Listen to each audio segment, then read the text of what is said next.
কথাটো হ'ল যে তেওঁ টকাটো ক'ৰ পৰা পালে। শিৱসাগৰৰ ছিনিয়ৰ চিটিজেনসকলক লৈ মই মিটিং পাতি কৰিছিলোঁ। তাত ইভেন অখিল গগৈক আমি মতাই নাছিলোঁ। আৰম্ভণিৰ দিনো অখিলে মোক বাৰে বাৰে ফোন কৰি দাদা মই থাকিমেই বুলি কৈ আছিলে। এতিয়া তেওঁ মানুহক জ্ঞান দি আছে যে মই ইমান প্ৰজেক্ট আনিলোঁ। এইবিলাক ক'লেতো শিৱসাগৰৰ কোনো উন্নতি নহয়।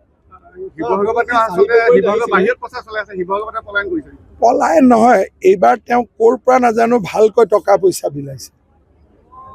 এতিয়া বাওঁপন্থী মানুহে ইমান টকা পইচা ক'ত পাইছে এইটো এটা চাবলগীয়া। ভাল বিলাইছে।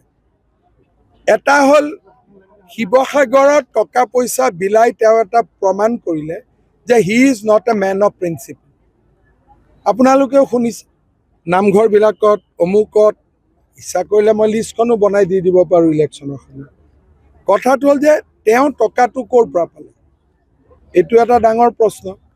তাৰমানে he is not a man of principle, যিটো মানুহে এসময়ত ভাবিছিল। সেইকাৰণে মই শিৱসাগৰ ৰাইজক অনুৰোধ কৰিম চুমা বাবাক এইবাৰ আমি হৰুৱাব লাগিব। কুশল দুৱৰীৰ বিৰুদ্ধেতো নতুন অভিযোগ একো নাই। তেওঁতো ডিমৌত দুবাৰ MLA হ'লেই। নতুনকৈ কুশল দুৱৰীয়ে কোনোবা এজন মানুহৰ গাত সৰুকৈও হাত দিছে নেকি? তেওঁতো অতীতৰ গহ্বৰৰ পৰা কথাবোৰ আনিছে। এতিয়া সেই সময়ত যি ঘটনা আছিল তাৰ দায়িত্বটোতো পৰেশ বৰুৱাই অলৰেডি লৈ থৈছে। এইটো বাকী মানুহৰ গাত কেনেকৈ দায়িত্ব আহিব পাৰে? চক প্ৰদীপ হাজৰিকাক জিকাই কুশল দুৱৰীক জিকাই মোৰ কোনো আপত্তি কৰিবলগীয়া কথা একো নাই।